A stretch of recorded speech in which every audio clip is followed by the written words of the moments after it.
agradecemos a presença de cada um de vocês na continuidade de nosso evento. Nosso segundo encontro estadual de docência universitária, Desafios em Tempos de Aprendizagens Complexas. Na manhã de hoje, nós damos continuidade às atividades e convidamos o professor Dr. José Manuel Moran Costas para conversar conosco sobre o tema Metodologias Ativas em Currículos Flexíveis. Uma brevíssima apresentação do currículo do professor. Possui graduação em Filosofia pela Faculdade Nossa Senhora de Medianeira, mestrado e doutorado em Ciências da Comunicação pela Universidade de São Paulo, foi professor de Novas Tecnologias na Universidade de São Paulo, USP, já aposentado, é professor, pesquisador, conferencista e orientador de projetos de transformação da educação com metodologias ativas e modelos híbridos. Com certeza ficaríamos horas aqui falando sobre o currículo do professor, mas eu acho que ele dispensa maiores apresentações. Então, com vocês, professor Dr. José Moran.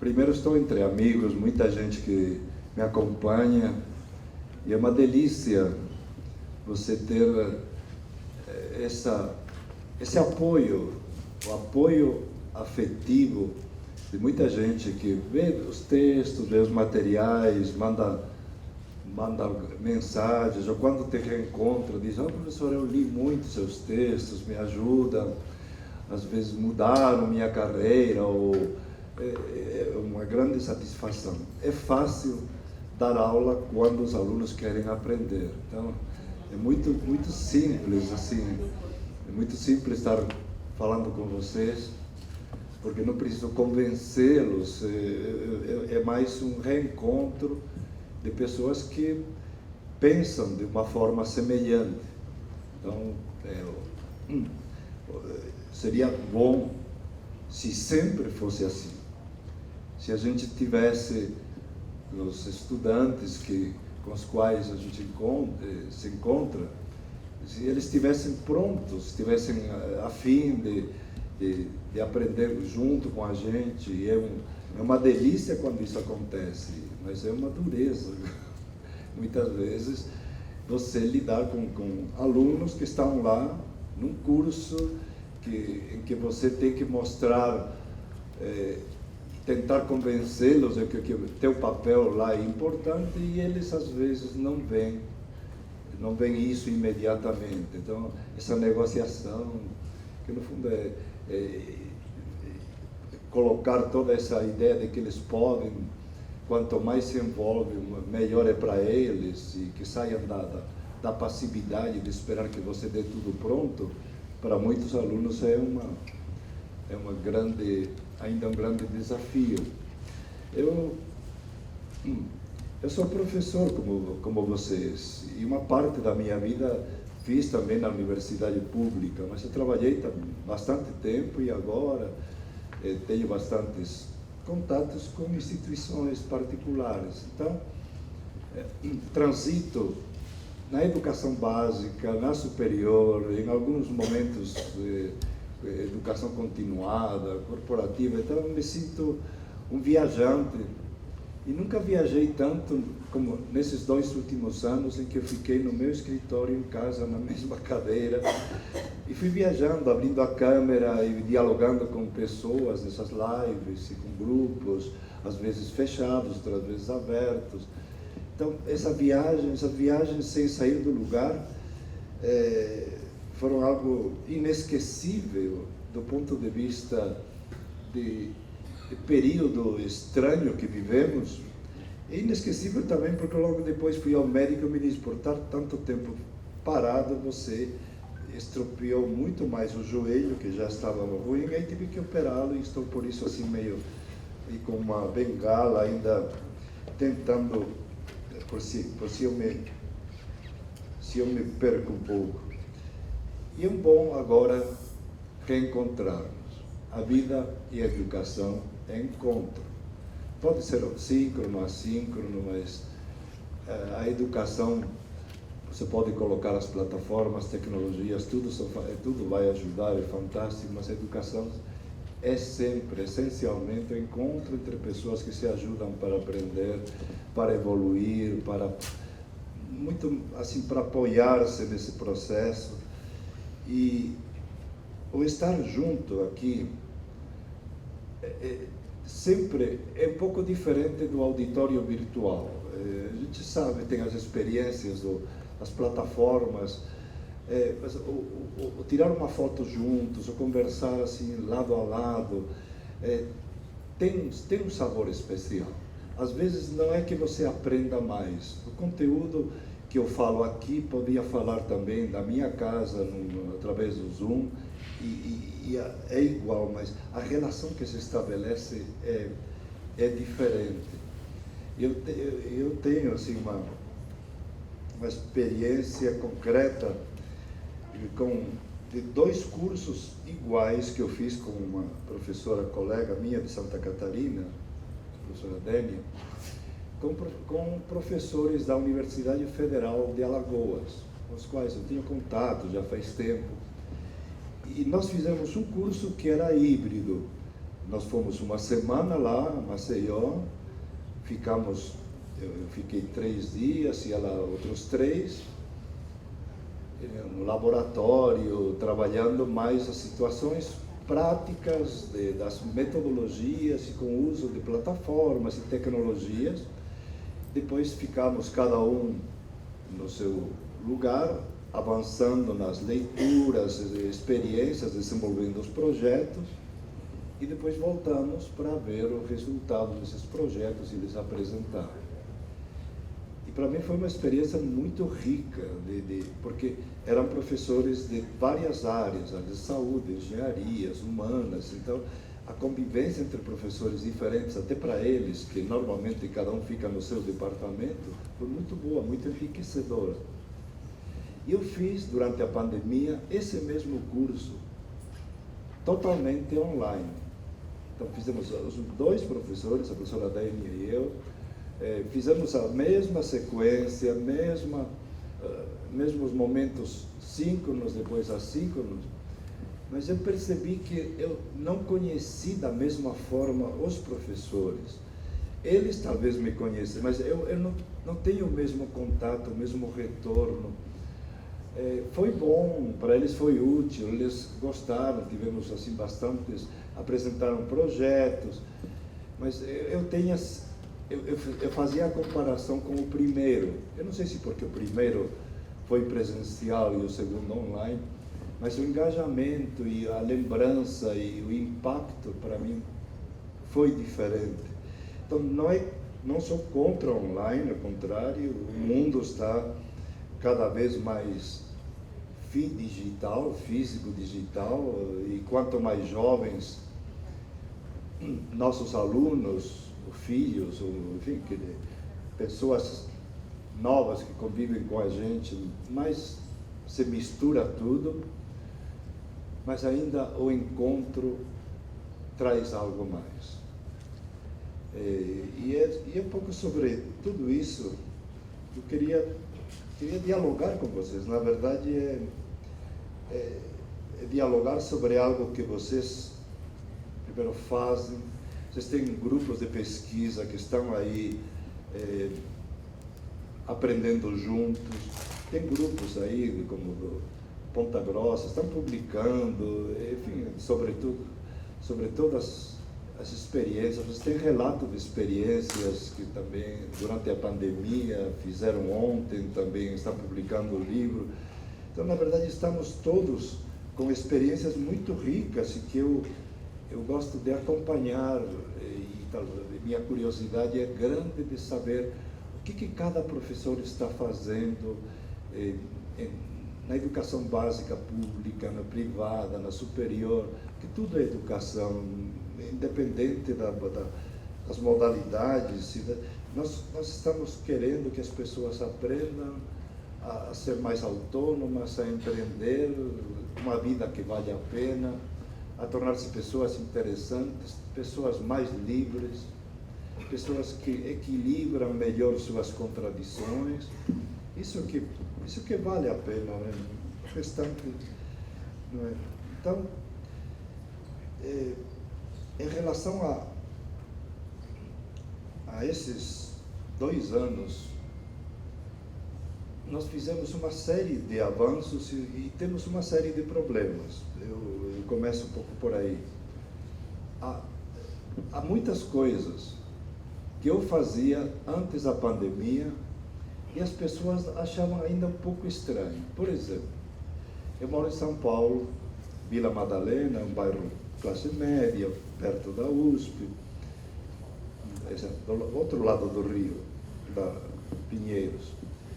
E muitas vezes as pessoas queriam falar comigo e eu marcava encontro por Skype, por alguma dessas plataformas de vídeo. E o pessoal estranhava, não, mas vamos tomar um café juntos e tal. E essa ideia de encontro virtual, ele foi incorporado de verdade nos 2 últimos anos. Antes a gente relutava e tentava adiar ao máximo o encontro, mas eu via a praticidade do encontro, como é fácil abrir uma câmera, você conversa, termina, teu tempo rende mais com o digital. Então você sai de uma live com o pessoal lá do Ceará e vai para o Rio Grande do Sul, uma questão de minutos você mudou de sotaque, que isso é fantástico. Então aprendemos muito essa flexibilidade do online, a lidar com pessoas de vários lugares simultaneamente. Comecei a ver experiências que no começo me chamavam muito a atenção, como transpor as metodologias ativas para os ambientes digitais. Eu dizia, o que dá certo e não dá certo? Eu acompanhei assim, alguns professores na trajetória de passar de um professor que sabia fazer, trabalhar com projetos no presencial e tentou trabalhar com projetos numa plataforma digital. Ou trabalhava com design thinking no presencial, mas sempre só tinha experiência de trabalhar com aqueles post-its e tal, de sala de aula, em grupos no presencial, colocar na parede, ir escolhendo as melhores ideias e fazer isso no digital. Ou trabalhar em team-based learning, aprendizagem em grupos, em sala de aula, e depois fazer uma plataforma como o Zoom, o Meet. Aí quando vi professores que me relatavam, professor, eu estou fazendo design thinking no Zoom, eu dizia, caramba. E quando vi professores que me diziam, estou alfabetizando com plataforma digital, eu dizia, meu Deus, isso aqui é uma loucura, porque é a primeira vez na história da humanidade em que nós estamos alfabetizando, mesmo que seja por obrigação, por necessidade, em uma plataforma digital. Eu sei que não foi uma experiência boa para a maioria, foi um desastre, não é desejável, eu não estou colocando isso como um horizonte para o qual vamos, não, a alfabetização tem que ser presencial, enfim, não há dúvida, usando alguns apoios digitais, mas eu vi professores que conseguiram engajar os estudantes, que eles aprendessem através de jogos, eles fizeram o possível para, no contexto em que se encontravam, que as crianças aprendessem, aqueles que tinham acesso. Só que a maioria dos brasileiros não tinha essa plataforma disponível, e não tinha professores muito interessantes, e não tinha pais que apoiavam as crianças que estavam em casa, porque precisava desse apoio subsidiário dos pais no caso de crianças pequenas, senão as coisas não aconteciam. Mas quando havia essa confluência de bom professor, ter plataformas, de ter pais que apoiavam as crianças, nós pudemos alfabetizar. Então, hoje começam e haverá muitos estudos nessa linha de surpresas, de experiências muito interessantes que foram feitas nesses 2 anos, apesar de toda a loucura que vivemos enfim, do empobrecimento que nos encontramos, da divisão ideológica que este país mergulhou, e enfim, de todas as tristezas também, da inflação, da falta de perspectiva, pouco da desunião com que estamos, um mundo também em guerra, uma perspectiva um pouco assustadora, populismo tomando conta das instituições em muitos países, não só aqui. É um pouco isso de ir para trás, assim, dá a impressão de que a história ela não é linear, e não é mesmo, mas parece que depois de uns tempos que vamos numa direção, de repente parece que uma parte dos seres humanos estão aí também, surgem com uma visão tão brutal, né? É possível que depois de tantas guerras, 2 guerras mundiais que destroçaram milhões de pessoas, estejamos em pleno século XXI de novo em guerra, e com a ameaça de uma guerra que se alastre. Estamos massacrando-nos assim uns aos outros, e como eu tenho, minha família mora na Espanha, e enfim, tenho uma filha trabalhando lá, e lá é um pouco mais perto da Ucrânia e da Rússia, eles sentem um pouco mais de perto as consequências e o temor do alastramento da guerra que se espalhe mais rapidamente. Então nós vivemos uma série de avanços e uma série de dificuldades.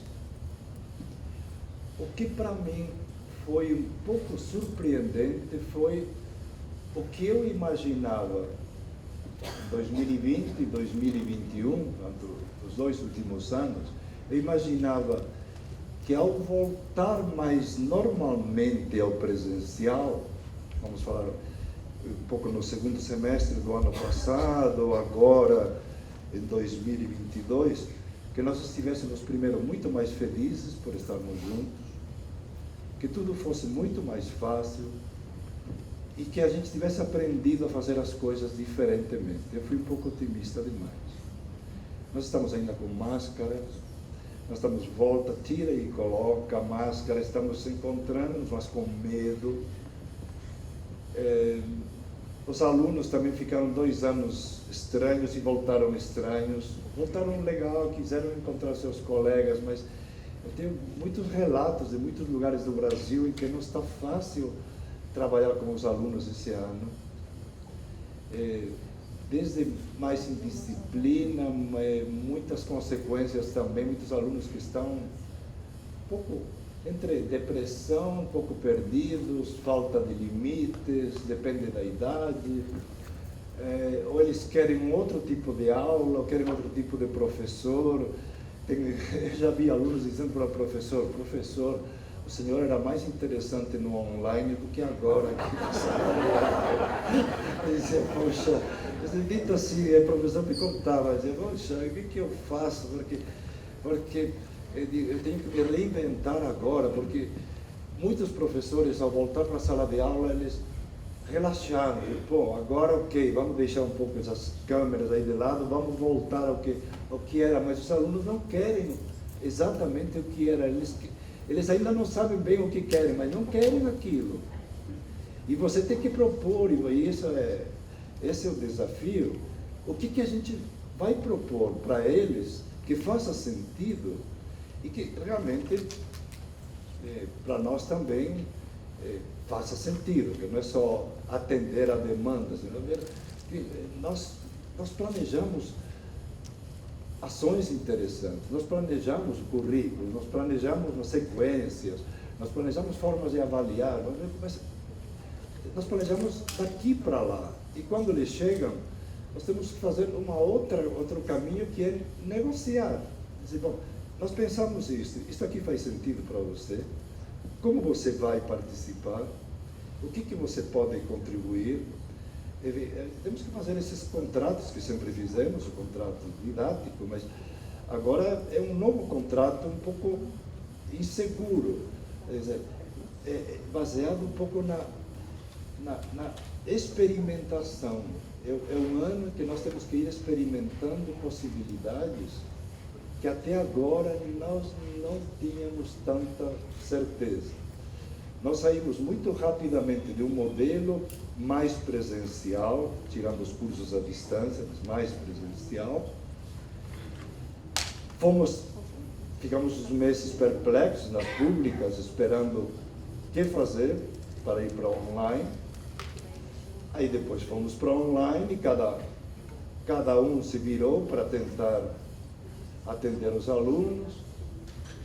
E agora voltamos aqui. Nós vimos possibilidades de aprender, os alunos viram possibilidades de aprender, agora temos que fazer essa síntese entre o que nós fazíamos antes e o que fizemos agora, numa nova mistura.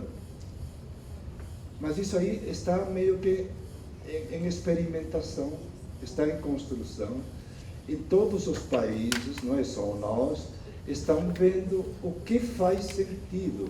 Assim como nós na educação, as empresas estão vendo também se é melhor voltar todos os dias para o escritório, ou 2 ou 3 dias, ou ficar mais online e encontrar-se menos.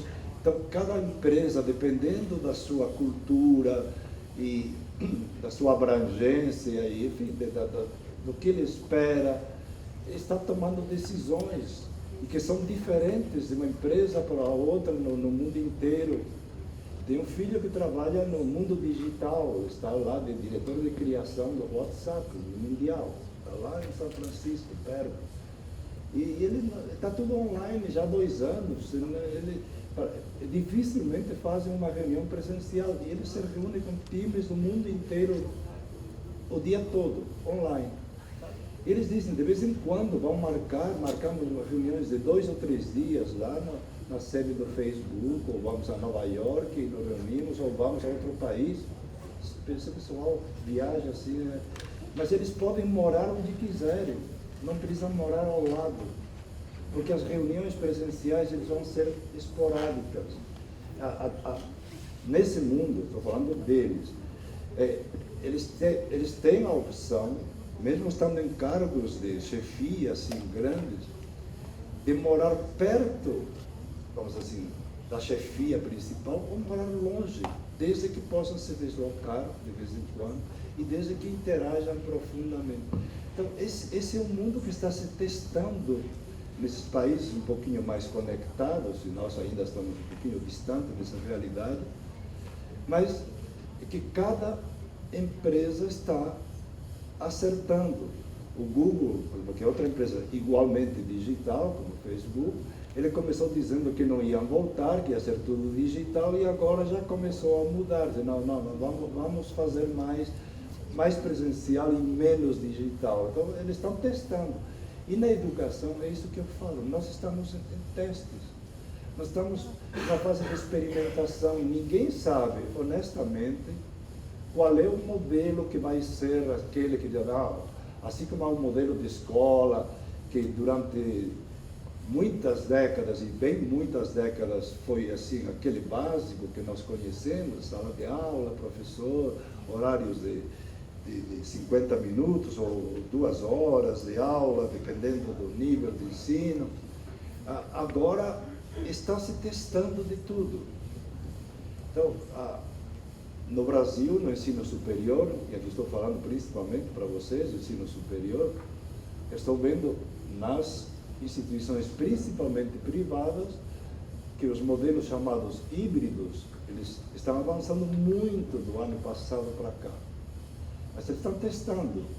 Legalmente ainda não saiu nada, é uma discussão no CNE sobre se vai ser uma modalidade ou vai ser só uma espécie nós temos a modalidade presencial e a modalidade à distância, são as duas que temos no Brasil. E na verdade, ambas, elas misturam elementos do presencial e do online. E o que estou vendo é que a maior parte dos cursos presenciais, eles estão, mesmo ou nominalmente ou na prática, evoluindo para cursos que nós chamamos híbridos, em todas as áreas, até na saúde. Só que eles não falam de curso presencial, mas eles têm muitas formas, muitas variáveis de fazer isso com elementos digitais. E há outros que são muito cursos síncronos, muitas vezes, mas os alunos estão em diversos lugares. Há universidades que estão com aulas simultâneas em várias cidades, e os alunos depois têm todo um trabalho assíncrono, e vão a algum lugar que nós chamaríamos hoje o polo, ou algum lugar hub, algum lugar a cada 15 dias ou uma vez por semana, e depende. Há modelos assim de encontros semanais presenciais, onde antes eram 5 dias por semana, vira um, às vezes é um encontro a cada 2 semanas e o restante é online. Está se testando tudo isso. O que vai ser, também não vai ser igual. Tem instituições que são mais digitais. Tem algumas que surgiram nesses 2 ou 3 anos. Dê uma olhada aí eu acompanho algumas que me surpreendem. Eu não sei, são ainda muito, permita-me que me sente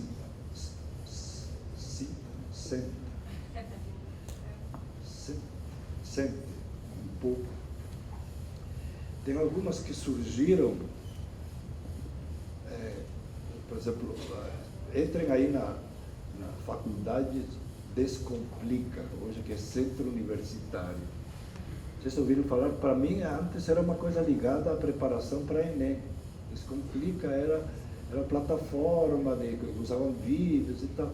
Aí depois eles criaram uma faculdade em São Paulo, Descomplica, toda com vídeos curtos, assim, de professores e tudo.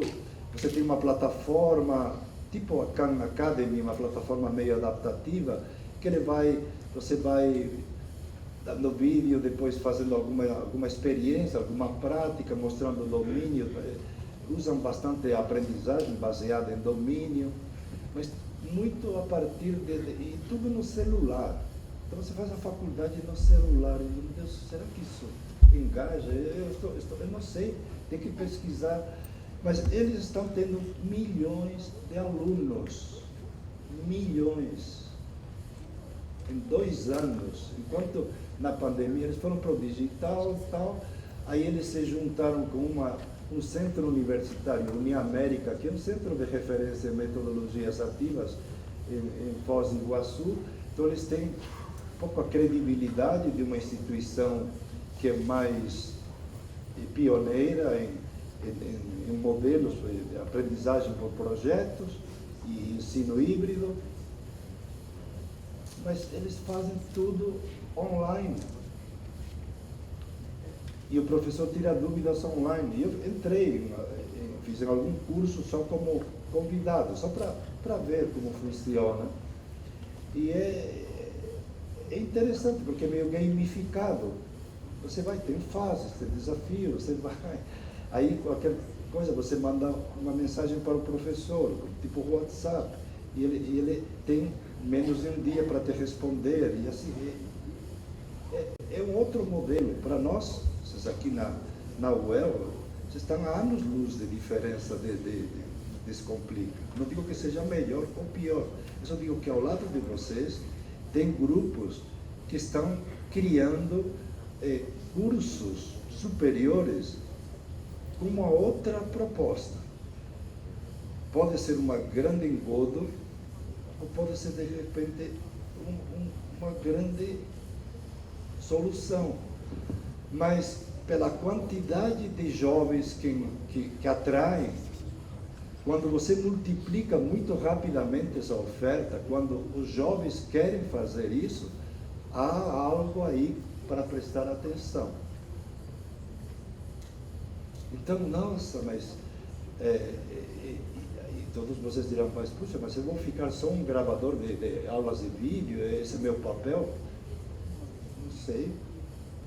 não é só esse papel, tem o papel da tutoria, você tem que acompanhar.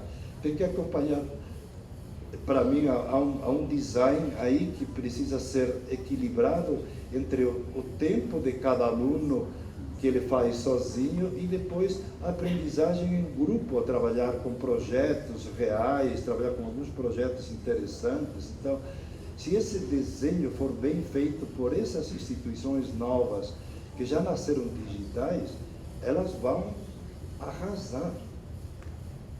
E elas vão trazer muitos alunos, assim, que para vocês vai ser difícil competir, mesmo oferecendo ensino gratuito. É só, estou falando de questões que eu estou olhando, não validando, estou conversando sobre fenômenos que estão acontecendo e que podem trazer-nos uma luz, um caminho, uma solução, ou de repente um impasse. Isso aí pode também virar fogo de palha e daqui a um tempo, por ser mal gerenciado, não ter a mesma eficiência. Mas eu suspeito que há algo aí que que responde ao que os jovens querem. Os jovens querem conteúdos curtos, engajadores, são jovens acostumados a Netflix, ao Instagram, ao Reels, ao TikTok, enfim, tudo, YouTube, mas mini YouTube, esses são YouTubers longos, essas lives que a gente faz 1h30, 2, os jovens não, eles passam velocidade dobrada, ou 50% a mais, e eles vão assim, quando vem alguma coisa interessante param, eles consomem conteúdo com extrema rapidez. E isso é preocupante, porque nós queremos que eles aprofundem, não só que consumam. Mas se ele partir de conteúdos interessantes, é uma motivação legal. Trabalhar com desafios, esses jovens em geral adoram.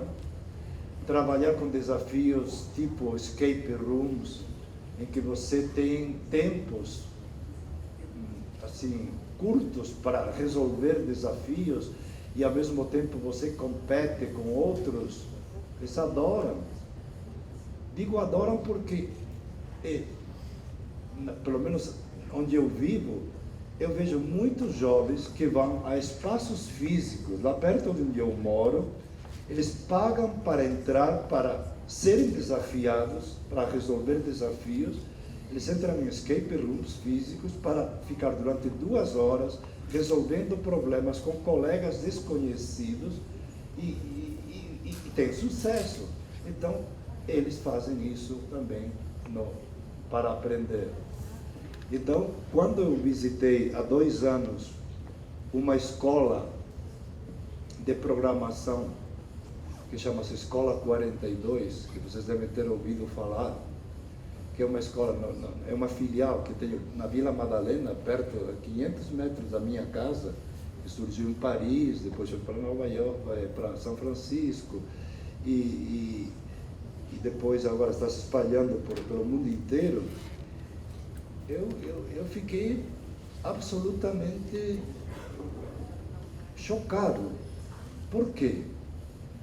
Porque eram alunos que estavam fazendo um curso superior de engenharia digital, trabalhavam com programação, jogos, e todo esse universo de criar soluções, num curso que para eles era gratuito, porque é bancado por empresas, e que eles podem estudar quando querem, a faculdade fica aberta dia e noite, não fecha. Imagina a UEL ficar aqui à noite aberta, nesse lugar assim distante.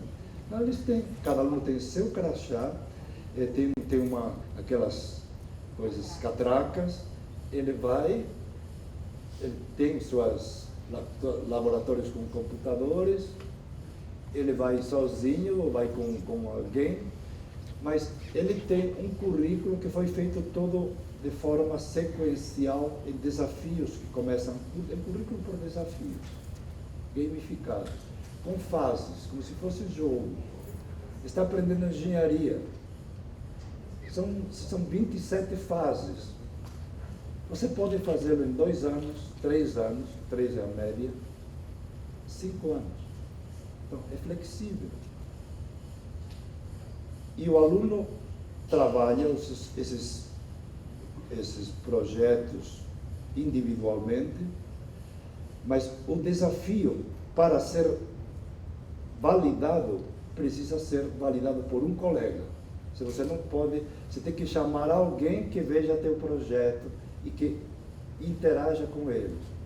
Ele quase não tem professor, eles têm alguns mentores, mas são alunos que aprendem juntos em engenharia, em tempos flexíveis e intensamente também participativos.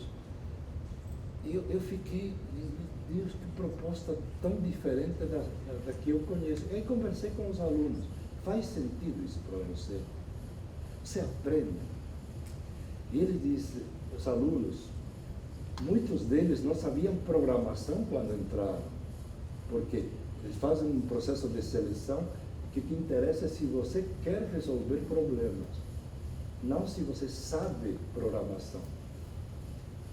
Então, eles misturam alunos de classe baixa, de periferia, que eles têm que dar bolsa para que possam se sustentar em São Paulo, com alunos que vêm de universidades públicas, vêm da USP, vêm da Unicamp, das engenharias de lá, que eles trancam a matrícula pelo menos durante um tempo, deixam de fazer numa universidade que dá certificado pelo MEC, que tem renome, para ir numa instituição que não tem nada a ver com o MEC, que não pediu credenciamento, e eles preferem, dizem, eu aprendo num mês mais aqui do que um ano na USP. Então, quando um aluno faz isso, eu começo a dizer, caramba, será que nossos modelos de ensinar estão engajando esses estudantes como deveríamos?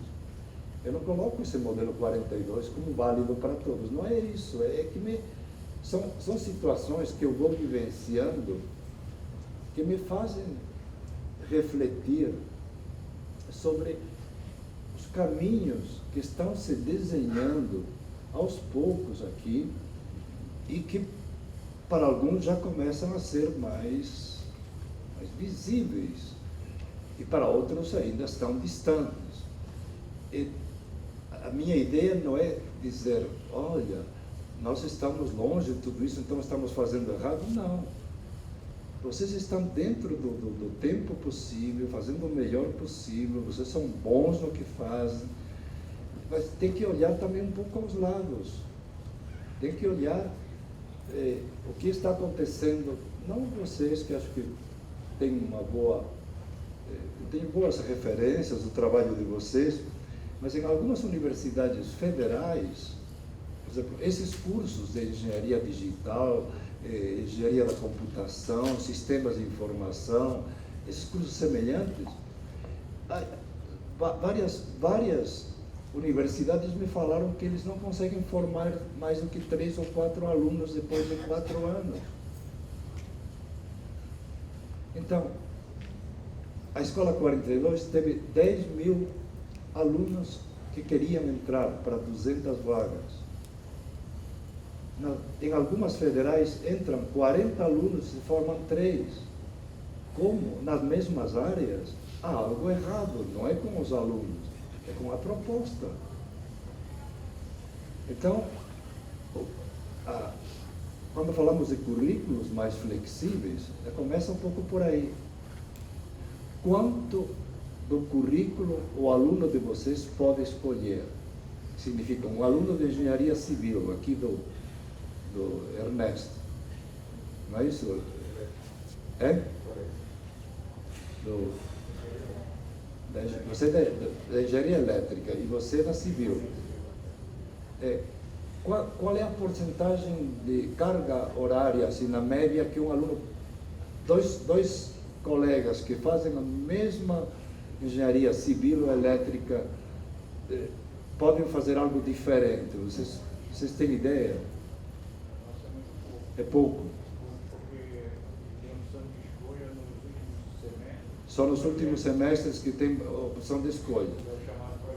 No projeto integrado. Então é no final que o aluno faz a escolha. Tem universidades como o Instituto Tecnológico de Monterrey, lá no norte do México, perto dos Estados Unidos, dêem uma olhada. Eles têm um projeto chamado Tec 21, que vale a pena que vocês acompanhem, porque eles outra instituição que eles criaram, que chama-se Tec Millennium, que é o Instituto Tecnológico, seria como uma universidade tecnológica aqui do Paraná. Tec Millennium. Eu conversei com os dois reitores de lá, do Tec Monterrey e do Tec Millennium. O Tec Millennium trabalha, por exemplo, metade do currículo entre um aluno de engenharia civil e o colega dele pode ser completamente diferente. Eles têm percursos, tem coisas que são comuns, tem áreas que eles fazem juntos, mas eles têm percursos muito diferentes e eles vão validando, e eles têm um mentor que orienta isso aí. Não é que o aluno só escolhe junto com alguém da faculdade que faz essa validação.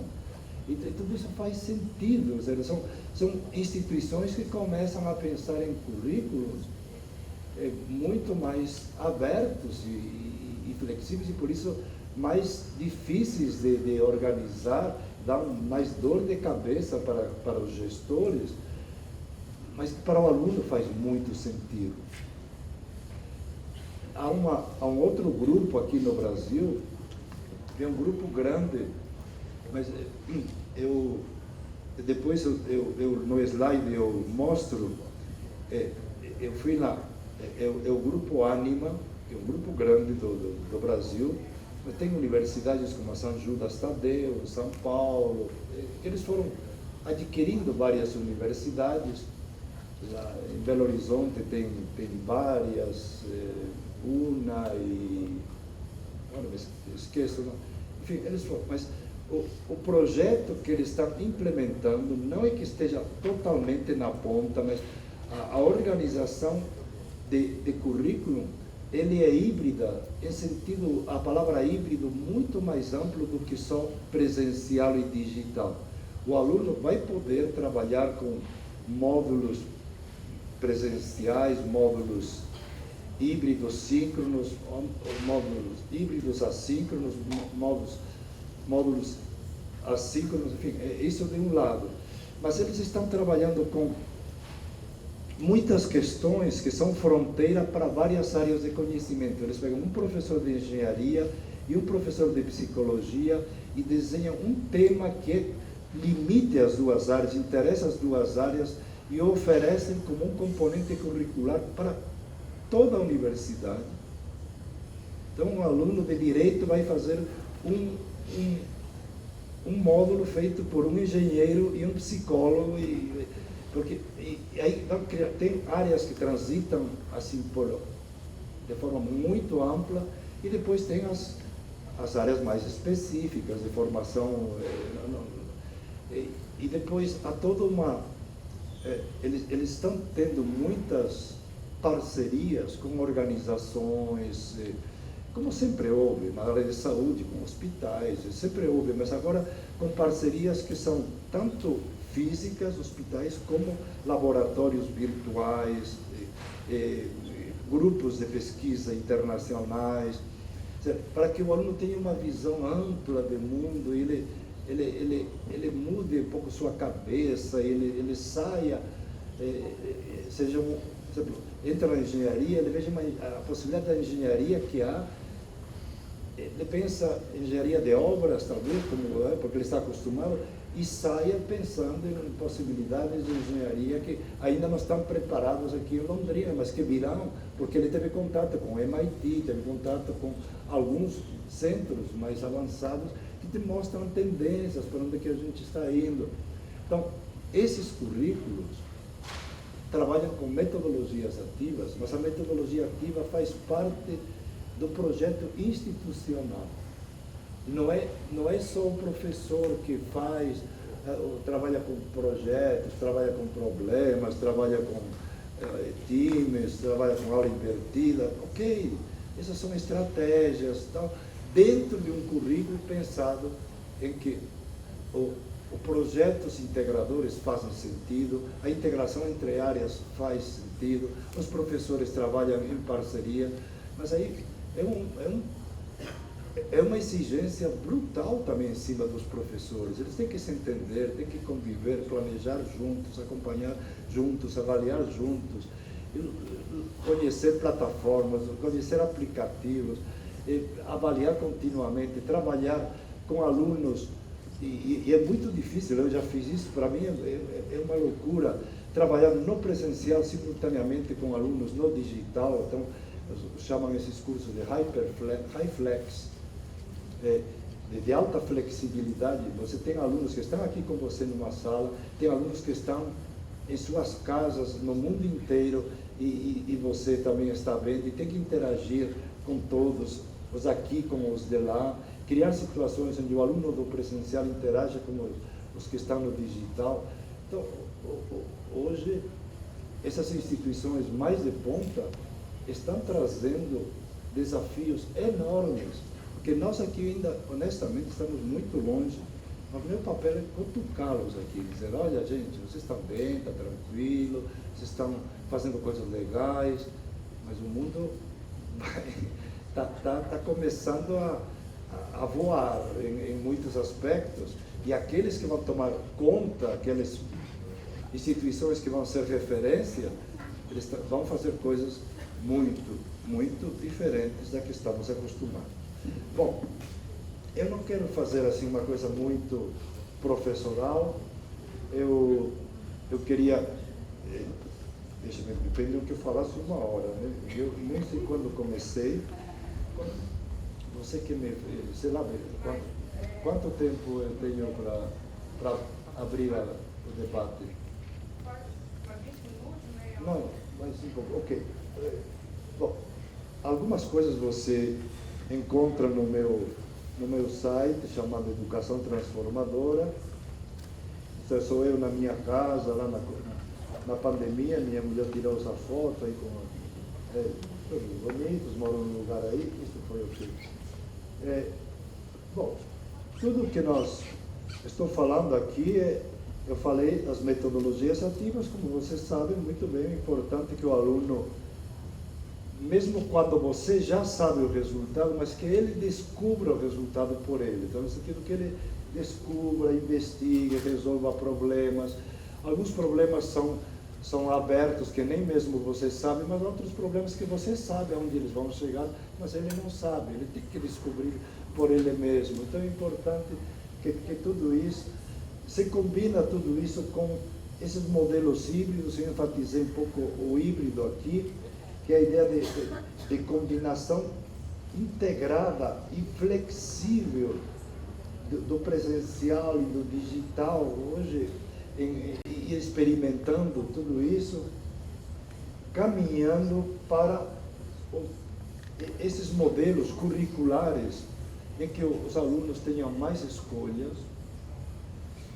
Então, em algumas instituições vai demorar anos, então, por toda a questão de conselhos, de aprovação, até chegar no conselho universitário, demora às vezes meses, anos. Então a gente sabe que as decisões não são rápidas, mas nós estamos aqui, começamos com as metodologias, e vimos nesses 2 anos o híbrido, e agora estamos caminhando para redesenhar. Estamos testando.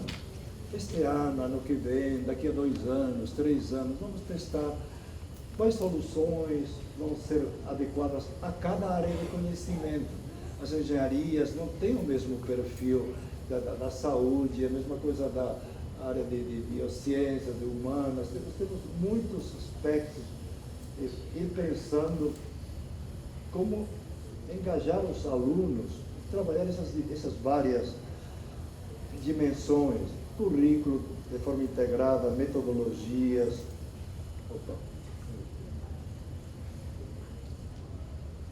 Trabalhar com os diversos espaços, avaliação, integração digital, plataformas com mais inteligência, enfim. Primeiro, em contextos diferentes, é isso que eu quero dizer. Há muitos de nós que estamos, cada um como docentes, querendo fazer com nossos alunos que eles aprendam de uma forma um pouco mais ativa. Então, estamos no projeto que chamaria pessoal, docente, cada um de nós ver como desenha algumas estratégias para que os alunos eles resolvam problemas, eles sejam um pouquinho mais ativos, saiam daquela passividade com que eles às vezes vêm da educação básica. Então, normalmente, todos começamos por aqui, mas depois que temos um certo domínio, aí os currículos começam a prever aquilo que vocês têm, nas engenharias, no final, os projetos integradores. Então, reunimos vários professores e pensamos num problema comum que pode ser resolvido através de um projeto, e aí os alunos em grupos vão tentando resolver esses projetos. Tem faculdades que fazem isso no final, e tem outros que fazem isso já desde o começo. Então, aí depende um pouco da faculdade, da universidade. Então, essa visão mais integradora é a que a maior parte das instituições está hoje. Não sei, mas muitas. Tem o uso individual e, em alguns momentos, fazemos um trabalho mais entre grupos. E temos algumas instituições em que essa visão é mais sistêmica, independente de se isso está bem resolvido ou não. Vocês aqui na UEL têm, pelo menos há 20 anos, na medicina, a PBL. Sempre vocês aqui, a FEMA de Marília, tem várias instituições que há muito tempo trabalham no PBL. E o PBL, nós sabemos que é um grande avanço e, ao mesmo tempo, ele também pode avançar. Há instituições que estão hoje tentando fazer uma mistura de PBL com outras metodologias, com Team-Based Learning, por exemplo, a Faculdade Einstein, lá em São Paulo. Eu estou vendo que estão tentando não fazer PBL puro como outro, estão buscando, mas o interessante não é se é PBL, não, mas é uma utilização mais sistêmica, um currículo que pensa as metodologias de uma forma mais integrada. Esse é um caminho, mas é um caminho que cada instituição vai fazer de forma diferente, cada área de conhecimento tem. Não se pode passar uma régua comum para todos e dizer façam igual, é ridículo, não vai dar certo, ok? Estamos nesse período de transição para currículos mais flexíveis, personalizados e ativos. Principalmente, estamos em transição, significa estamos um pouco no melhor e no pior dos mundos. Estamos assim, sem saber plenamente se o que fazemos está certo, se estamos indo lentos ou rápidos demais, se estamos fazendo certo ou errado. Mas, enfim, primeiro temos uma indefinição legal. O que vem aí? Eu sei que tem algumas coisas aí, mas há uma tendência em acabar isso de porcentagem. Se começamos com uns 20%, depois aumentaram na pandemia para 40%, nos cursos à distância você pode ter 30% de presencialidade. Provavelmente nós vamos acabar com porcentagem, mas cada instituição vai desenhar no seu projeto como vai ser essa mistura, cada área de conhecimento também. Já falei dessa expansão dos currículos híbridos em 2022, e uma educação à distância um pouquinho mais personalizada, gamificada e participativa, junto com aquelas massivas, baixo custo, muito rasas. Então, nós temos uma educação à distância no Brasil preocupante em alguns sentidos, assim, aquelas que têm modelos muito engessados, muito básicos, videoaula, conteúdo, uma atividade, um fórum e avaliação, acho pouco. Me preocupa muito, eu estava conversando antes aqui com alguns, que a gente tenha a maior parte dos futuros professores fazendo cursos à distância, na pedagogia, nas licenciaturas. É o único país do mundo que eu conheço que está fazendo isso. Tem mais alunos nas licenciaturas entrando no EAD do que nos cursos presenciais. É uma tragédia isso para o país. Mas do jeito que boa parte desses cursos à distância são feitos. Não é pelo princípio. Poderia ser um grande caminho se soubéssemos fazer isto aqui, mas a coisa não está. E estamos experimentando em cenários diversos, estamos numa fase de reconstrução. Algumas combinações, principalmente na educação básica e superior, nós vamos desenhar cada vez mais tempos e possibilidades de escolhas mais individuais. Então, a BNCC, você olha o currículo do ensino médio, ele prevê isso aí já. Alguns itinerários, não sei se saberão fazê-lo na prática, mas está previsto, um pouco nas diretrizes assim, da BNCC. Mesmo na educação, no ensino fundamental, 1 e 2, há uma ênfase em que o aluno desenvolve autonomia. Então, e no ensino superior, nós temos que fazer isso. Se o aluno não adquire autonomia,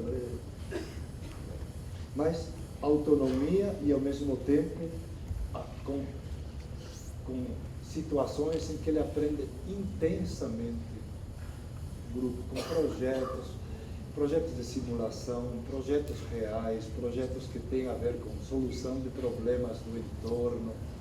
As faculdades mais interessantes que eu conheço fazem isso. Eles atraem todas as organizações, instituições do entorno e trazem questões para a faculdade resolver. E a faculdade traz esses problemas, eles colocam os alunos se encontram com cidadãos reais, instituições reais que têm problemas reais e que eles podem resolver com o apoio do professor. Então, isso aí. As instituições também mais interessantes, eles criam tempos de mentoria, de orientação dos alunos, o projeto pessoal, o projeto profissional do futuro, o projeto de vida. Também a educação ativa nas diversas formas de avaliação, tanto assim, checagem, diagnóstica, se cada aula está sendo bem atraente para o aluno, se o aluno percebe a formativa, enfim, através de portfólios, rubricas. Temos também as atividades em sala de aula integradas e alternadas com atividades em ambientes digitais, ambientes da cidade e ambientes profissionais, síncronos e assíncronos. E aí também vocês têm avançado, mas vejam até onde podem avançar mais. Eu vejo essas instituições mais de ponta, eles fazem parcerias reais, em que o currículo muitas vezes não é só para ter verbas para apoiar uma universidade carente, porque as públicas, eu sei que precisamos de verbas, e muitas vezes nosso motivo de parceria é para conseguir verbas para ajudar nossos laboratórios, mas isso é um motivo bom. Mas há instituições onde o aluno faz nessa parceria uma parte da faculdade fora. contando como currículo. Então, é parceria de verdade. Você tem mentores profissionais e mentores acadêmicos. Você tem um professor daqui e o professor, digamos, que está lá na prática de lá, junto com o aluno. Então, esse desenho hoje está sendo muito... temos que avançar, experimentar muito mais. Em cidades grandes, como São Paulo, há muita busca destas soluções. E, claro, nas cidades os países mais evoluídos, isso está muito mais avançado. E atividades síncronas e assíncronas. Então, essa mistura hoje, em cada área, ela está sendo muito testada. E mesmo na educação básica, isso aqui é mais para a educação básica, os alunos vão fazer, muitas vezes, alguns módulos totalmente online. Isso é normal. E temos que acostumar-nos que uma escola do interior não vai ter solução para todas as possibilidades que os alunos querem. Então, às vezes, um aluno quer trabalhar com robótica, eles não têm um professor lá que seja especialista, mas ele pode ter uma parceria, fazer um curso online, fazer um MOOC, ter alguém que de longe ele faça uma orientação. Então, essas combinações hoje fazem muito sentido. Então, aqui estamos numa fase de experimentação, já falei. Aqui é aquilo que eu falei, lembra do grupo Anima? Vocês têm aqui na Universidade de São Judas Tadeu, nosso currículo, dê uma olhada, aí fala um pouquinho dessas unidades curriculares de formação geral, que chamam COR. São grandes questões que são professores de diferentes áreas, trabalham juntos e eles quebraram o modelo disciplinar, trabalham assim em módulos, mas em módulos que integram áreas. Tem unidades de formação na área, que são na grande área, problemas multidisciplinares, unidades de formação mais específica, problemas do curso, unidades curriculares duais, que eles chamam duais, dentro de empresas, com organizações de empresas.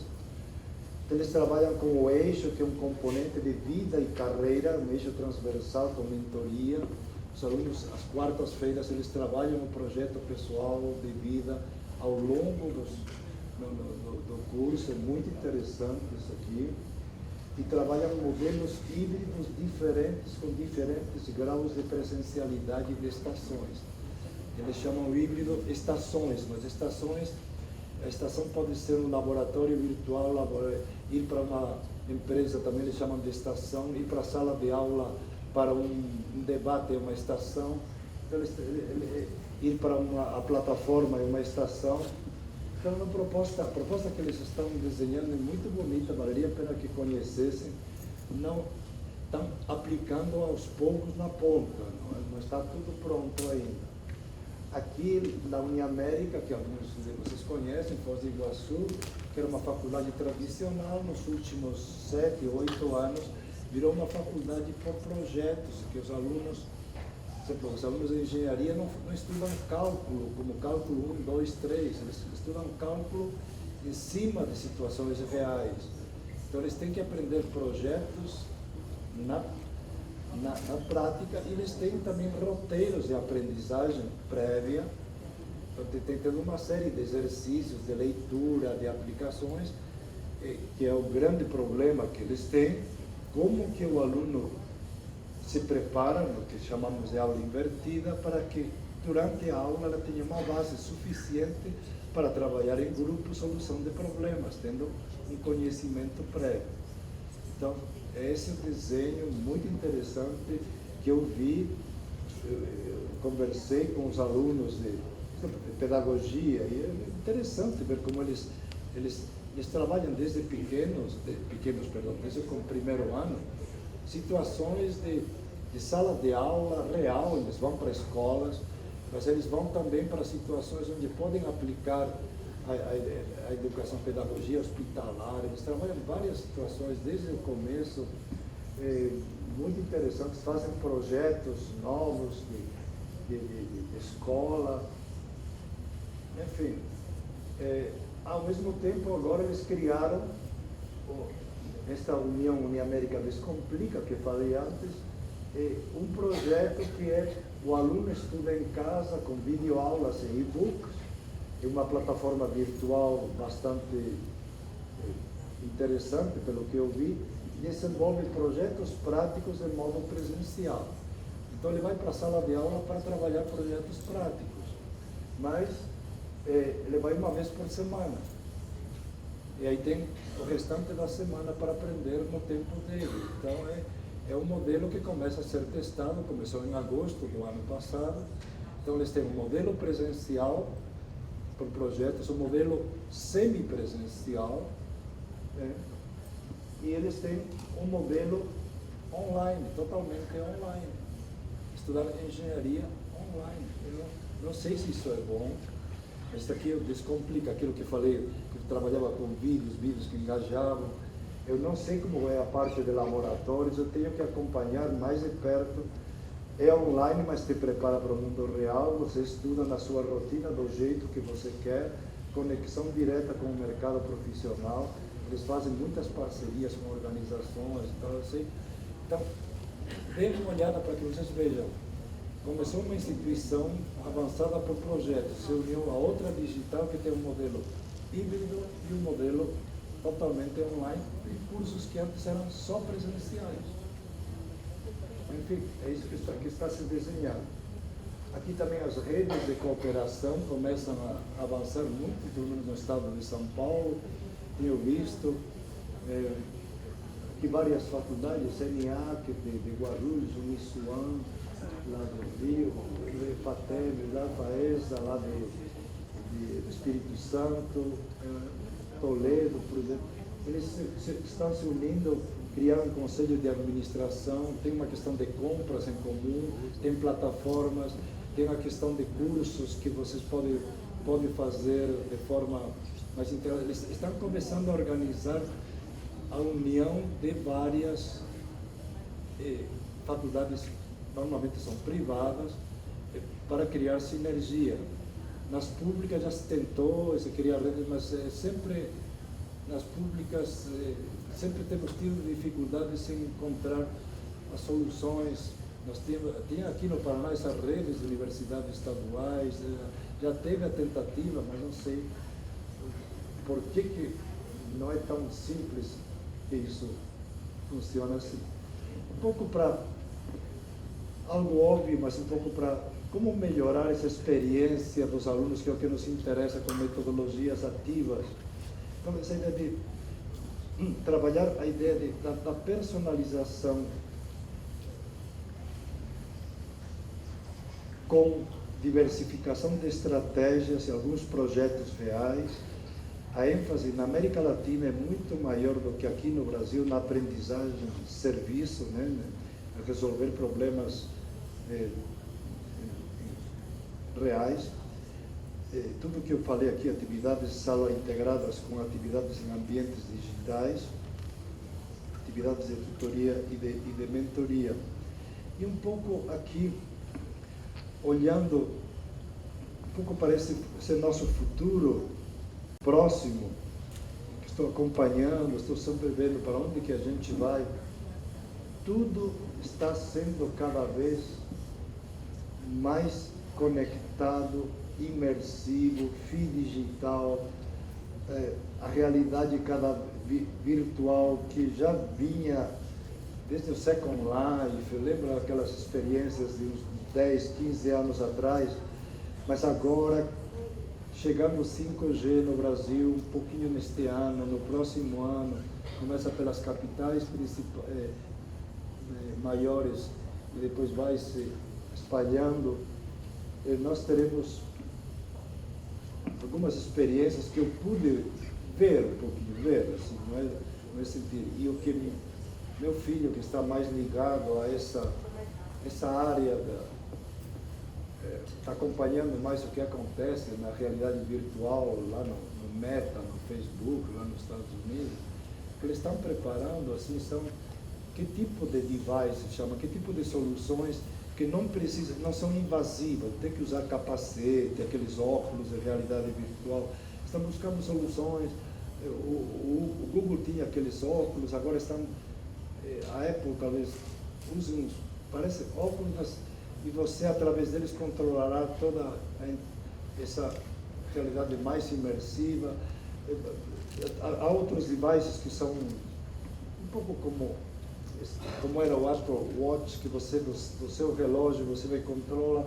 Mas enfim, há muitos aparelhos que vão nos jogar em situações, realidade virtual aumentada, mista, com grau de precisão, no caso da saúde, fazer cirurgias remotas com precisão, robótica entrando, enfim, plataformas cada vez mais adaptativas, assim, conhecendo o percurso de cada aluno, adaptando-se ao que ele precisa, e o professor sendo muito pouco design de experiências a partir do que o aluno faz, e mediando.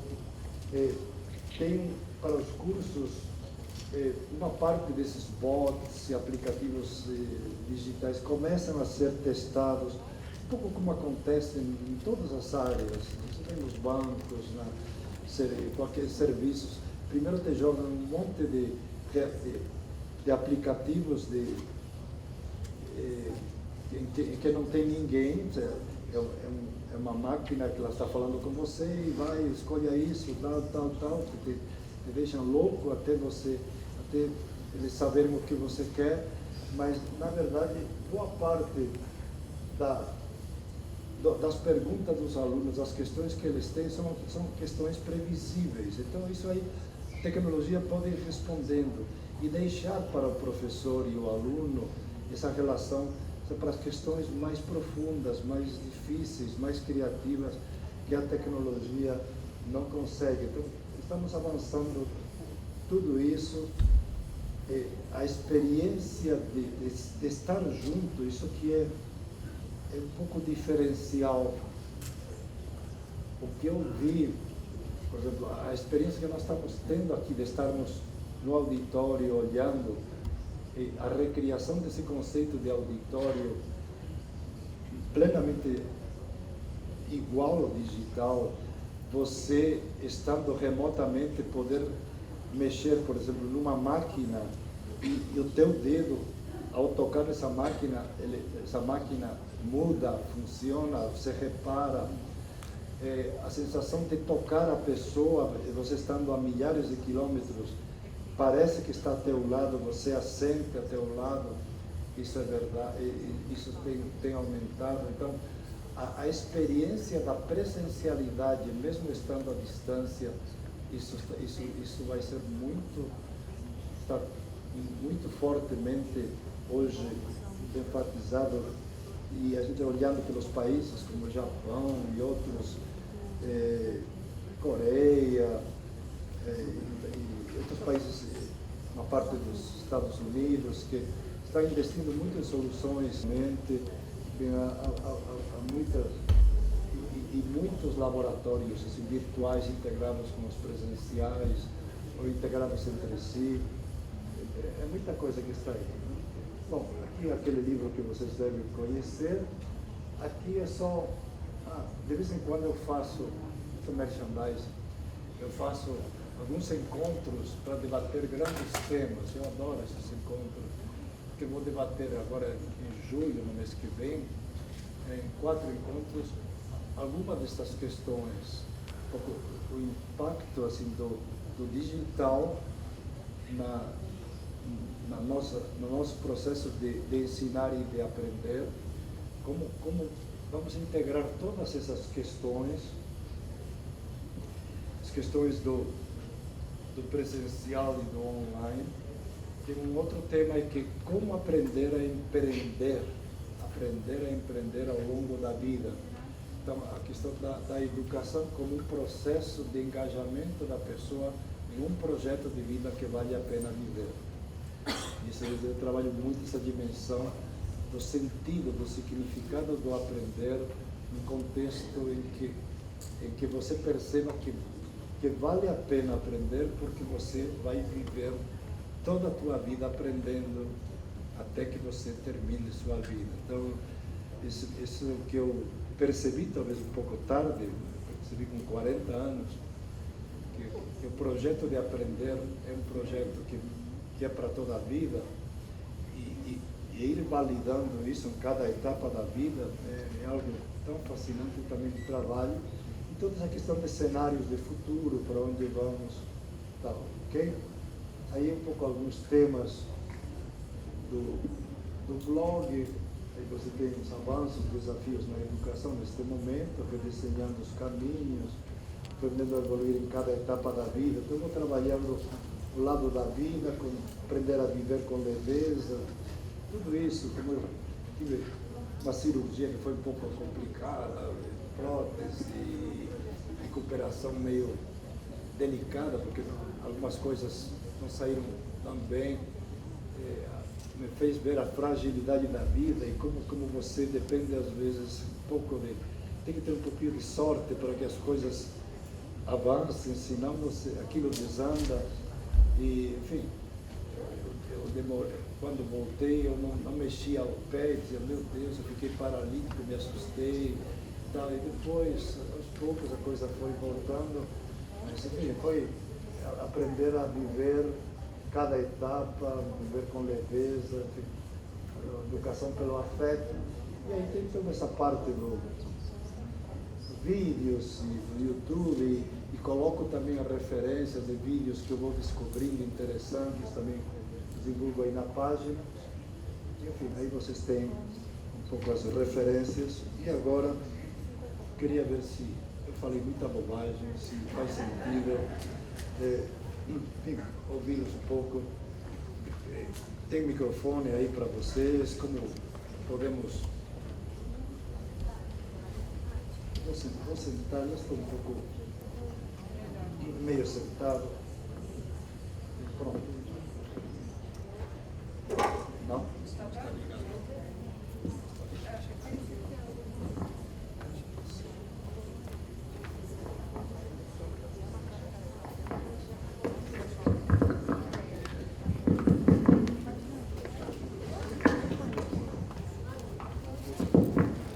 Obrigada. Ligou. Vamos deixar o professor sentar um pouquinho, né? Porque ele se esforçou bastante. Embora nós tenhamos pedido a ele que ficasse sentado, mas o professor dar aula sentado é um pouco difícil, né? Nós vamos abrir para as perguntas, mas nós gostaríamos, para aproveitar e otimizar o nosso tempo, que as pessoas nos enviassem as perguntas, por favor, por escrito. A gente começa com uma pergunta oral, né? Para dar o tempo de vocês poderem redigir as perguntas de modo mais objetivo. E aí continuamos com as perguntas escritas, tá? Então eu vou abrir para uma pergunta oral e depois a gente parte para as perguntas escritas. Eu vou recolhendo os papeizinhos. Já temos uma candidata aqui para a pergunta. Bom dia, professor Moran. Professora Maísa, da Universidade Estadual de Ponta Grossa.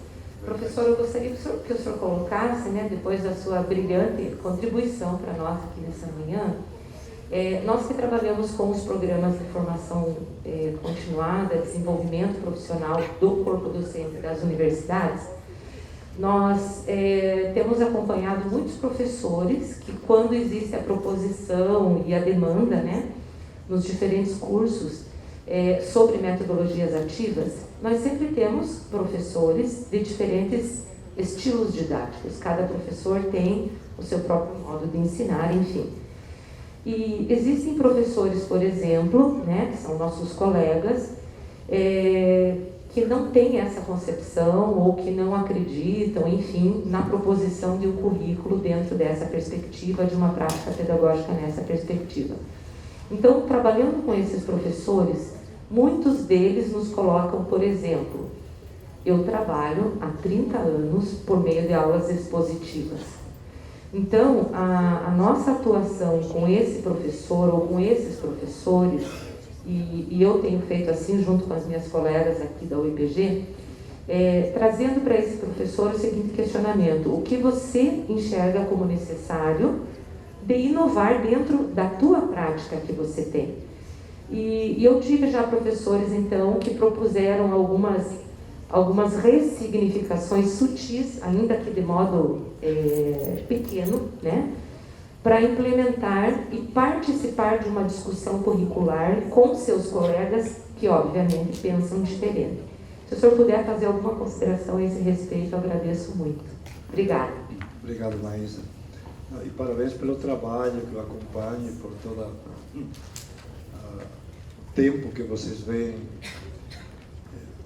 procurando que avance, né? Fazer com que todo mundo pense de forma um pouco mais, que nós chamamos assim, diferente, não é fácil, não é trivial.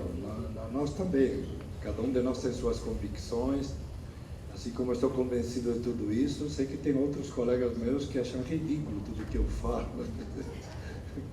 Eu vou dizer mais, o ano passado eu tive uma live numa universidade pública de Santa Catarina, e era para professores, sobre ensino híbrido, os modelos híbridos, e tinha representantes de alunos, era live, então, mas quem me questionou mais sobre o ensino híbrido foram os alunos, dizendo, nós queremos olho no olho, nós queremos o professor ao lado, e você vem nos falar sobre esses modelos híbridos, isso é só para agradar a esses grupos privados, para que criem conteúdo. Então, eu perguntei, quantos anos você tem? 17. Meu Deus. Aí eles usaram um argumento que foi um pouco baixo assim. Mas você já é um velho, é uma pessoa assim de muita idade, você vai falar sobre o futuro para nós? Nós é que temos que pensar no nosso futuro. Eu digo, é mesmo? Vocês é que têm que pensar no futuro. Vocês vão viver nesse futuro. Eu vou viver menos tempo esse futuro.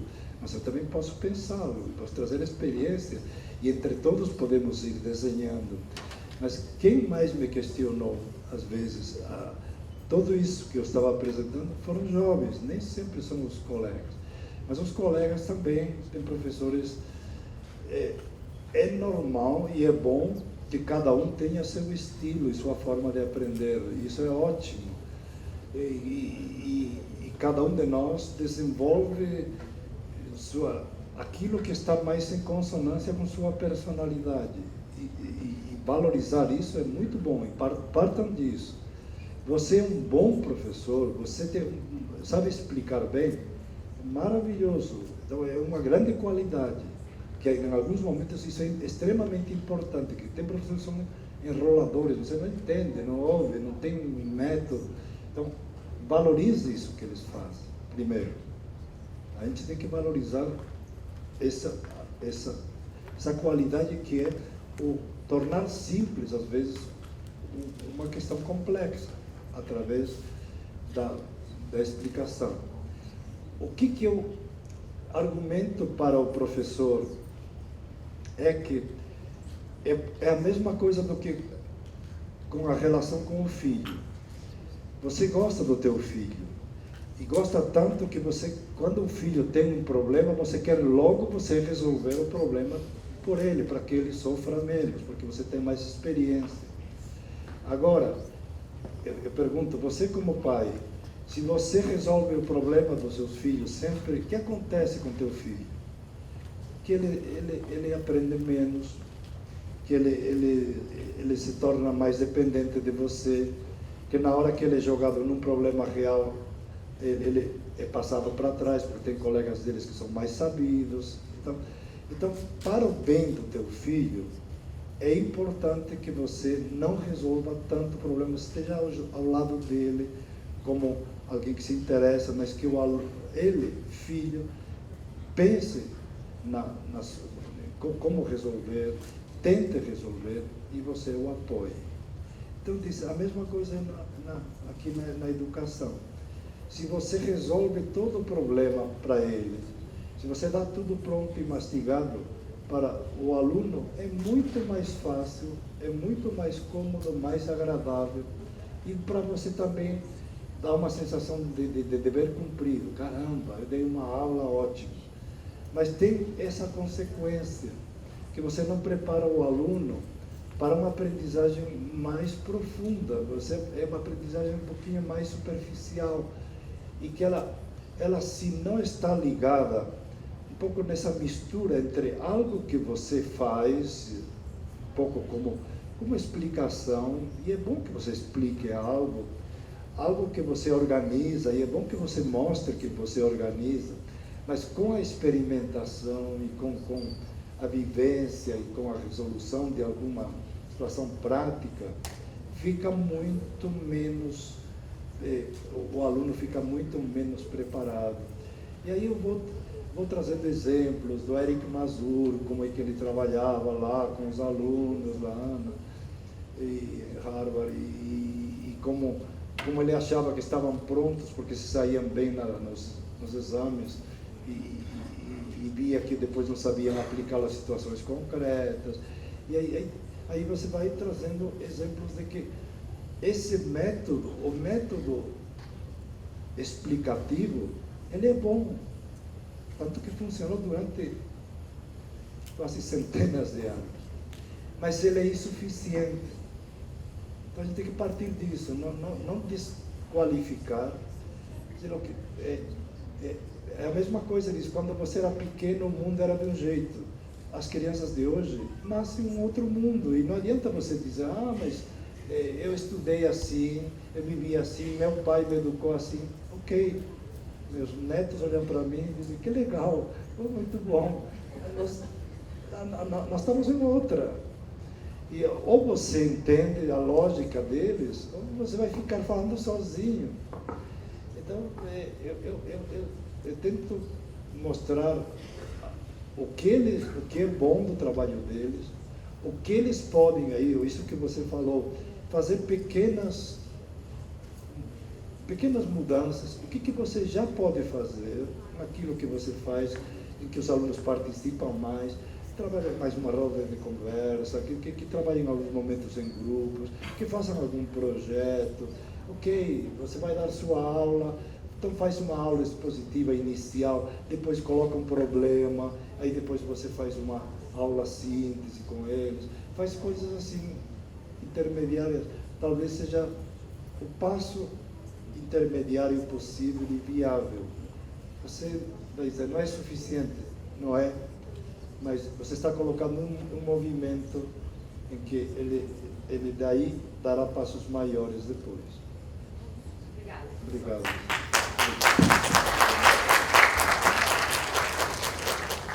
Professor, chegaram duas perguntas referente aos alunos, tá? São linhas um pouco diferentes.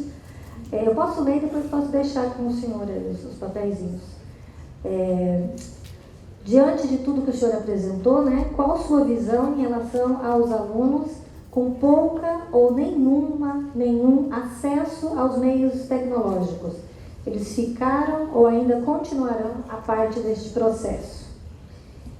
E a outra pergunta também é com relação aos alunos, aos estudantes. O professor diz aqui que como o aluno da atualidade é tão dependente de se sentir integrado e de criar a sua identidade no meio social, ele consegue construir isso por meio do ensino híbrido, em que ele faz parte dessas atividades e desses estudos somente em casa?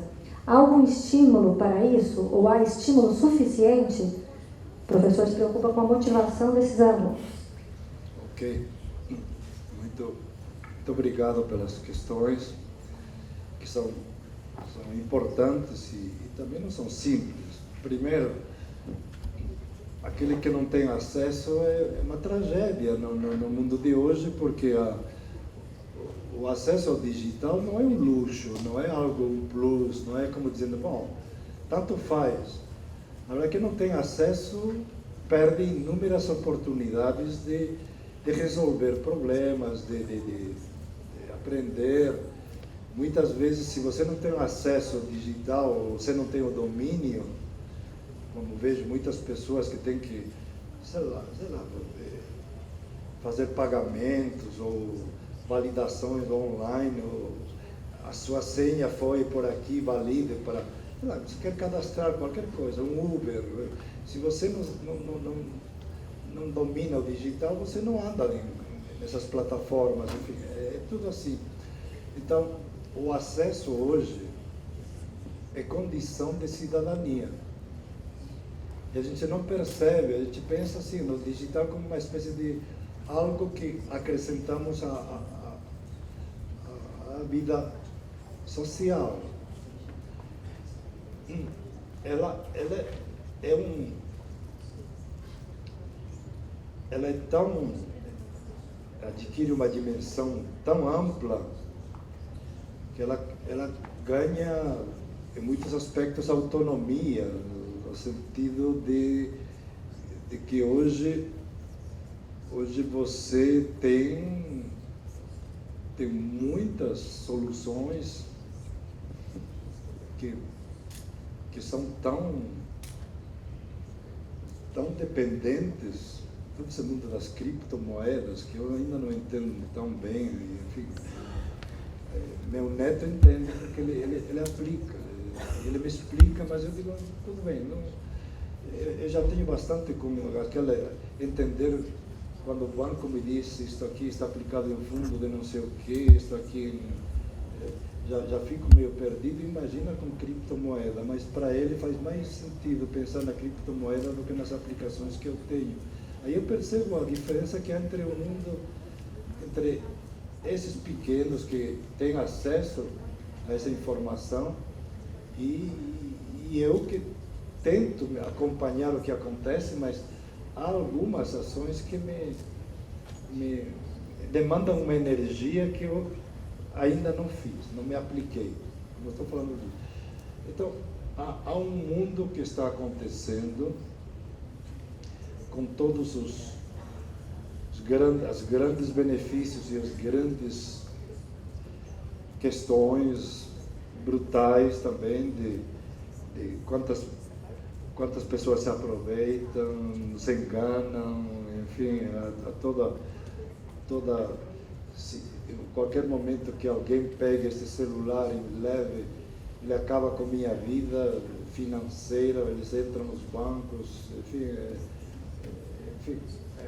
a gente sabe que o digital não é panaceia, cria dependência, e temos 1000 problemas aí, mas porque tenha problemas não anula a questão principal.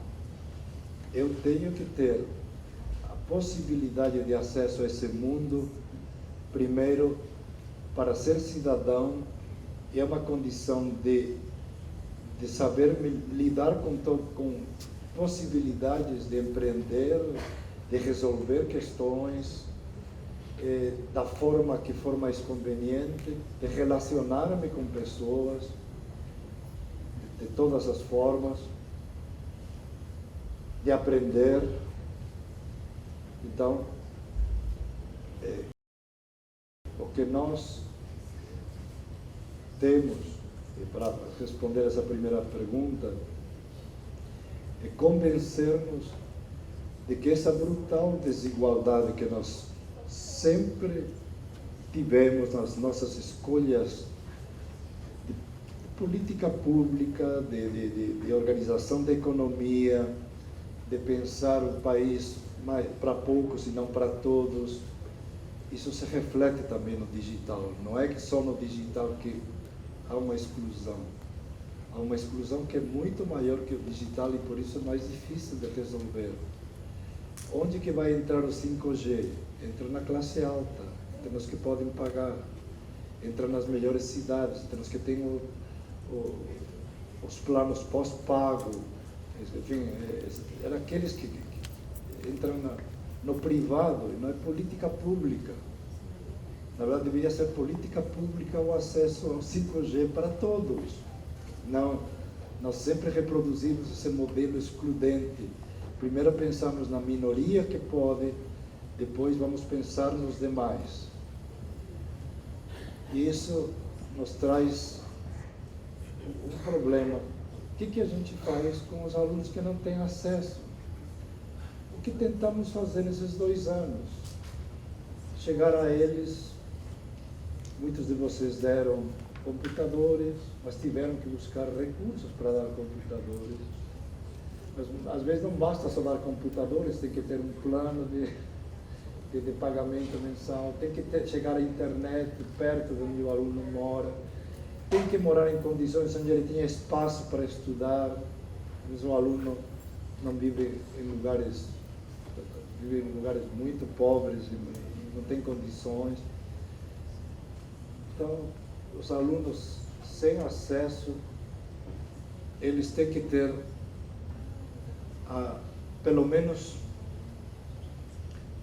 o que chamam o melhor da educação, que é ter professores que abram os horizontes deles, até para que o que o aluno falta, que o aluno sinta que está sendo lesado, porque não tem que criar insatisfação no aluno, para que ele busque alternativas sempre que possível, para que não se conforme dizendo não tenho, não vou ter, estou condenado a não ter. Não, eu preciso ter, eu tenho que batalhar para ter e vou fazer para ter, porque é uma condição de desenvolvimento de cidadania e de ampliação das minhas possibilidades de empreender. Mas, ao mesmo tempo, nós não podemos resolver tudo isso no voluntarismo só de cada um. Aí temos todos esses níveis. Infelizmente, nesse momento não é um momento muito tranquilo de políticas públicas integradas entre federal, estadual e municipal, em que tenhamos projetos de médio e longo prazo,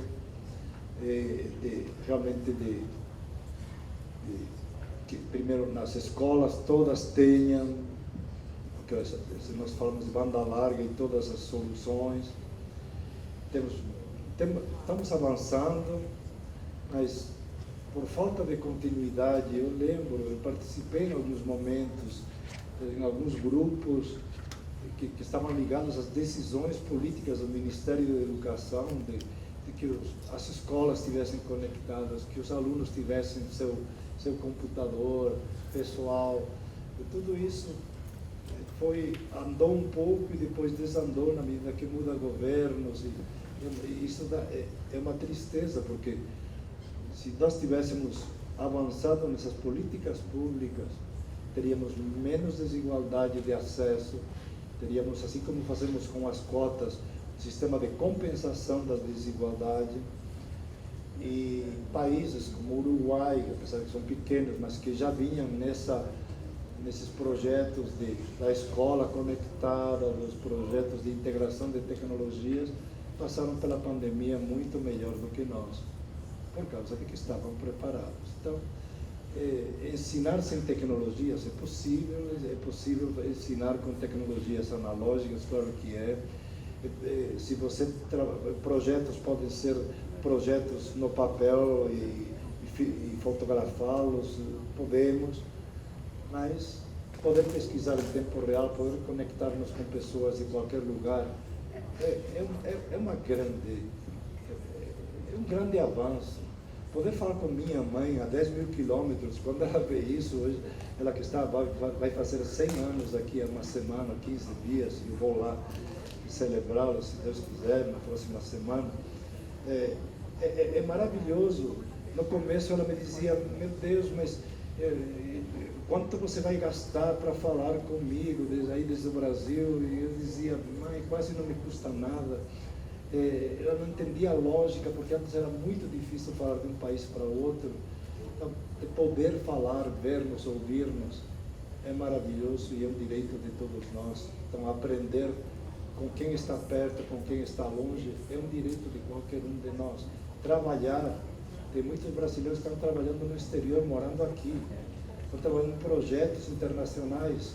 Isso é possível se você tem acesso à tecnologia, a esse mundo, você tem todas essas conexões, fazer cursos à distância, indo só de vez em quando, isso é legal, não é, Raul? Fazer em Lisboa e você está aqui, daqui você vai de vez em quando lá a Lisboa, é fantástico, mas precisa ter esse acesso, senão você não tem. Então, essa é a primeira questão, me alonguei um pouco.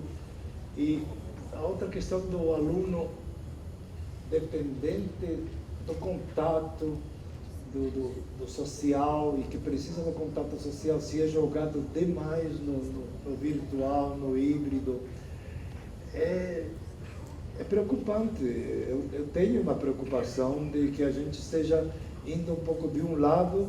Antes focávamos demais, ou ter que estarmos sempre na sala de aula, senão não podíamos aprender. O MEC ainda exige no presencial até 75% de presença física, e de repente estamos indo para outro lado, onde a presença é medida de outra forma. Por isso, quando falei de fase de experimentação, é porque ainda vamos demorar anos e anos em encontrar o equilíbrio. Quando vale a pena estarmos juntos? Quando vale a pena aprender de forma síncrona? Em que situações cada um também pode trabalhar sozinho?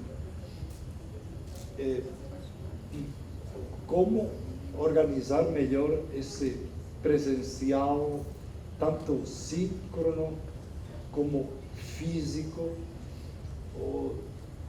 Eu creio que é uma questão que está em aberto, que precisa de muito acompanhamento, de pesquisa, não está pronto.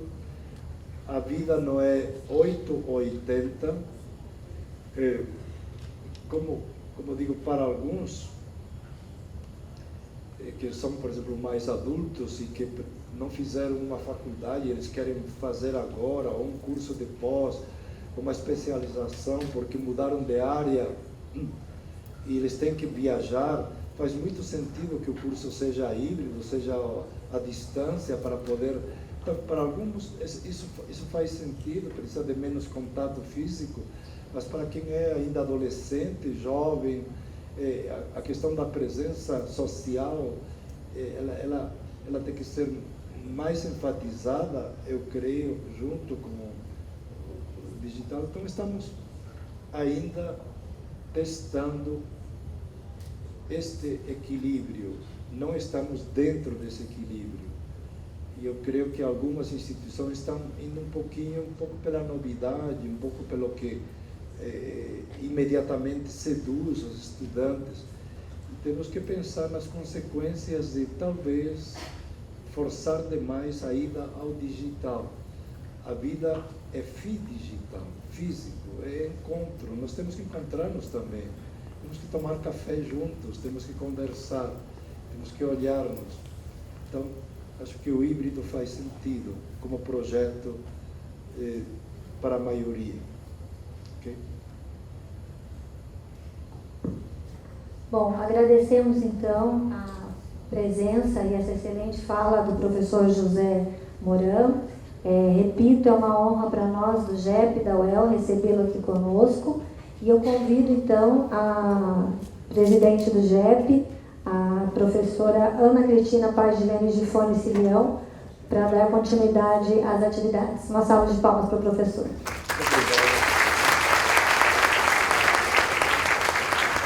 Professor, muito obrigada. Obrigado. A sua palestra me provocou muitos questionamentos. A gente estava se falando um pouco como que nós, na universidade pública, vamos enfrentar esse novo cenário, né?